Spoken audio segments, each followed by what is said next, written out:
Assalamualaikum warahmatullahi wabarakatuh.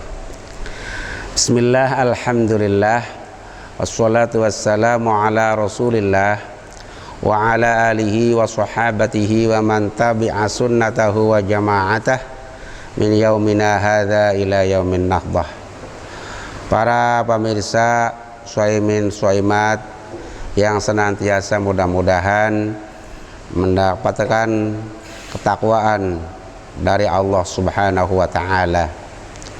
Alhamdulillahirabbil alamin, bahwa sore ini kita bisa bertemu dalam rangka kultum. Mudah-mudahan ada sedikit manfaatnya yang akan saya bawakan nanti. Pemirsa yang budiman, bahwa puasa pada intinya terbagi menjadi 3 kategori. Ada puasa yang berdasarkan pada syariat. Ada juga puasa yang didasari pada adat dan budaya. Sementara lain, ada juga puasa yang didasari dengan tata cara atau kaifiyah dari sebuah riyadhah. Riyadhah dalam arti mengasah jiwa untuk senantiasa bersih dari hal-hal yang bersifat nafsu hewani. Yang kita jalankan pada bulan ini adalah tentunya puasa yang berdasarkan syariat. Allah dalam Al-Quran berfirman, A'udzu billahi minasyaitonir rajim, ya ayyuhalladzina amanu kutiba alaikumus syiyam kama kutiba 'alal ladzina min qablikum la'allakum tattaqun. Ini yang dimaksud dengan puasa yang berdasarkan syariat, bahwa sesungguhnya syariat berpuasa itu bukan hanya disyariatkan kepada umat kita sekarang saja, tapi sebelum itu juga Allah telah mensyariatkan puasa kama kutiba 'alal ladzina min qablikum la'allakum tattaqun, yang tujuan utamanya adalah kita menjadi orang-orang yang bertakwa terhadap Allah Subhanahu wa ta'ala. Di dalam berpuasa syariat ini adalah puasa yang tentunya diatur syarat rukunnya, batal dan makruhnya, dan lain sebagainya. Maka di dalam puasa yang dimensinya syariat adalah puasa yang betul-betul diatur dengan tata cara tersendiri, sehingga tidak boleh di dalam puasa yang dimensinya syariat ini berterus menerus tanpa adanya berbuka, tanpa juga adanya pembatalan di waktu yang telah ditentukan. Karena apa? Karena sudah diatur dalam syariat. Puasa itu sejak fajar lalu kemudian sampai terbenamnya matahari. Maka tidak boleh dalam berpuasa Ramadan itu kita tidak membatalkan puasa kita sampai pada malam hari.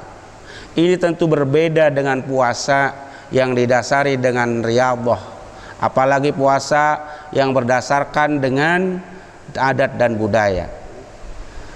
Puasa yang riyadhah ini adalah puasa untuk melatih jiwa kita, fisik kita, untuk senantiasa menahan dari nafsu-nafsu hewani, tentunya di bidang makan.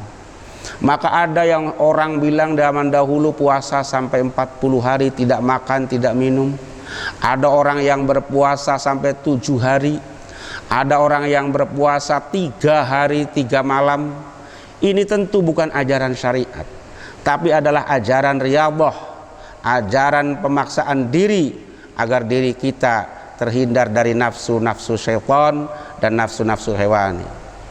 Ada lagi puasa yang bentuknya adalah adat, budaya dan tradisi. Seperti ketika orang dahulu bilang bahwa kalau kita akan sukses puasa 3 hari tanpa makan, tanpa minum, dan apalagi yang disebut dengan istilah pati geni, tidak tidur sampai seuntuk. Ini bukan ajaran syariat. Ini bukan puasa yang disyariatkan oleh Islam.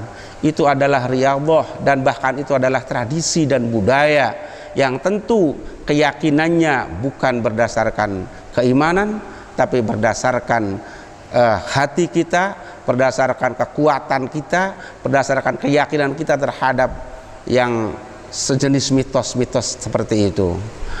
Ada puasa yang berdasarkan budaya, bahwa di agama selain agama Islam dulu para pendiri agama Buddha umpamanya, Hindu umpamanya, mereka mendapatkan perintah dan ajarannya itu berdasarkan puasa-puasa yang sebelumnya dilakukan oleh para pendahulu, para pendiri-pendiri agamanya, dan itu bukan bagian dari puasa yang disyariatkan oleh ajaran kita Nabi Muhammad sallallahu alaihi wasallam. Oleh karena itu, dalam berpuasa ini mari kita senantiasa selalu berpuasa dengan syariat, berpuasa dengan ajaran-ajaran syariat, di mana di situ terdapat kesunahan-kesunahan, terdapat makruh, dan tentu terdapat juga hal-hal yang membatalkan di dalam puasa. Berbeda antara puasa syariat, puasa riyadhah, dan puasa tradisi. Kalau di dalam puasa syariat kita ada pembatalan, kita ada makruh, dan kita ada rukhsah, ada dispensasi. Rasulullah sallallahu alaihi wasallam bersabda, "Laisa minal birri asyamu fim safar." Bahwa tidak termasuk dalam kebaikan ketika kita dalam perjalanan menjalankan puasa. Oleh karena itu, bagi musafir, orang yang dalam perjalanan, yang tentunya perjalanannya itu sudah dibolehkan untuk mensolat qashar, tidak baik kita menjalankan puasa. Tapi kita dibenangkan, dibolehkan, dan mendapat dispensasi rukhsah untuk berbuka puasa dan tidak berpuasa, tentu dengan konsekuensi qadha, dan tidak membatalkan puasa pada 30 hari ketika kita batal pada hari rukhsah itu. Jauh berbeda dengan puasa yang bersifat riyadhah atau puasa yang bersifat kelakuan, bahasa Jawa Cirebonnya. Manakala kita disuruh puasa 40 hari, lalu kemudian batal 1 hari, puasa lagi harus mengulangi dari awal, karena itu bukan ajaran syariat. Ya tentu silahkan saja kalau meyakini hal-hal itu, tapi puasa yang berdasarkan syariat tentu diatur dalam syariat yang telah disyariatkan oleh Nabi besar kita Muhammad sallallahu alaihi wasallam. Demikian yang dapat saya sampaikan, mudah-mudahan ada manfaatnya. Syukran wa dumtum fil khairi wal barakati wan najah, wallahul muwaffiq ila aqwamit thoriq. Assalamualaikum warahmatullahi wabarakatuh. Acara ini dipersembahkan oleh